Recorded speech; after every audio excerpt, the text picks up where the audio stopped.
In Oxfordshire, there are 86,000 people who have difficulty with daily activities who are older. So that's a significant number.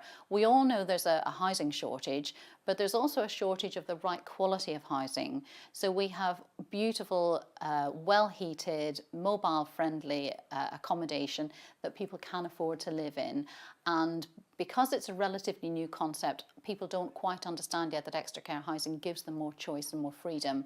So we are trying to build more of these because it means that people have an opportunity to feel safe and to continue their lives in the community despite maybe having some health issues. Well, we're in Thame in Oxfordshire, which is a beautiful market town in Oxfordshire, and this was our very first extra care scheme. We have now 3 extra care housing schemes designed specifically for people who are older or have support needs. And this scheme means a lot to us really, because when we set it up, we weren't quite sure whether it would be something that people would really want to move into, but the demand has been enormous and it's really popular with the residents. Well, most older people would understand the term sheltered housing, and those tend to be smaller developments of maybe 10 or 12 flats together with a visiting warden. Extra care housing is similar in that people still have a key to their own front door, but instead of having a visiting warden, they have someone on site. They have corridors that have grab rails, they have a hairdresser, they have an IT room, they have so many more opportunities. So it's a better model than sheltered housing in many ways, but we do also continue sheltered housing for those people who are very independent and feel they can come and go as they like and don't need to be with other people. Well, people who've moved in tell us that they feel much safer here because we have 40 flats, 1 and 2 bedroom flats. The nice thing about having 2 bedroom flats is that you can allow couples to be able to live together for longer together, which is much nicer.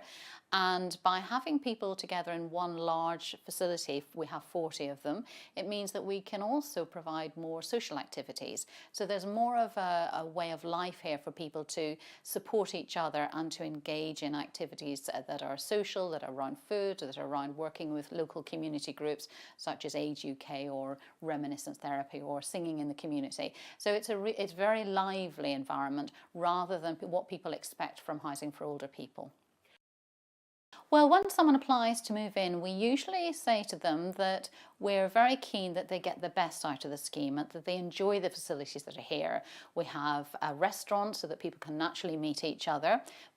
We have a hairdresser, we have an IT suite so they can go online, or we can give tuition for that. But actually, if somebody just wants to stay in their room and they want their privacy and value, that's equally acceptable. So we're not trying to dictate how people live, but we want people to choose to live in a very social environment where they're more likely to build those connections that prevent isolation, that keep them lively and connected with their community. Yes, you'll see as you walk into the building, you'll always find people welcoming you. They're very willing to tell their story about where they lived before and why they came to live here. So usually, if they have some connection to the area, they're eligible to apply, so that's important.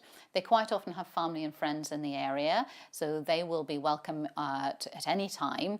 And we sometimes have Sunday lunches where grandchildren will come along as well. So it's very much an open door facility for people's family and friends, and that makes a difference as well.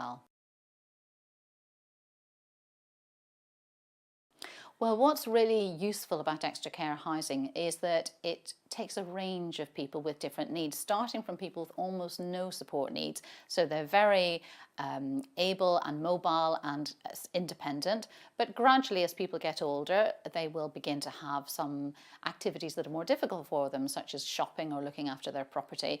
And so when they come here, they can get some support from the on-site care team. We also have a housing manager who deals with all the landlord functions, so there is always someone here during the day and even at night for emergencies. So that gives people what we call peace of mind. And as you're older, that peace of mind can make a difference between somebody having confidence to carry on with their day-to-day life.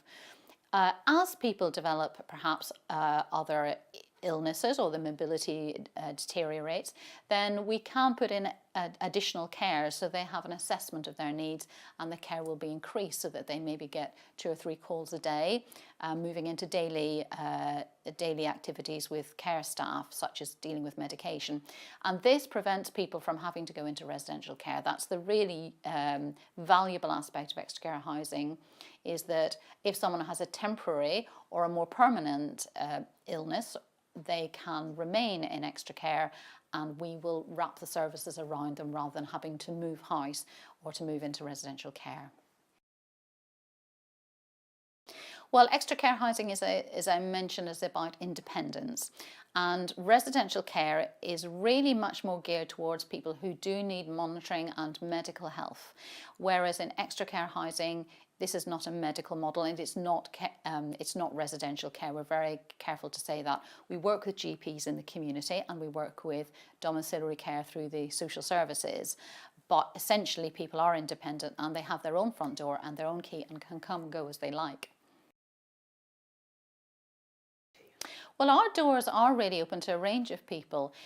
We have properties to rent here and they're set at affordable rents, which means that people on lower income can afford to live in these properties. They quite often move in and say, well, I'll never be able to afford this because it looks so fantastic. But in fact, they can, because we set the rents at a certain level. And then there are also opportunities to have a shared ownership flat, which means part buy and part rent. And that means that someone who might have some equity in their flat but can't necessarily afford to buy on the open market could buy a flat here. And because they're wheelchair accessible, they're much more suitable to people who are older. Well, in extra care housing in our schemes, we do have a deliberate aim of trying to make sure that we work with the community. So we build our schemes within the local community. We invite the neighbours in, and Easter, Christmas, birthdays, we'll make sure that members of the community come into the scheme. So membership for us is around making sure that as a housing association, we are developing housing and services that mean that people's life opportunities and life chances improve. So we're making a difference is what we're trying to do, and I think we want the community to know that and to be part of that, so we're doing it in partnership with the community.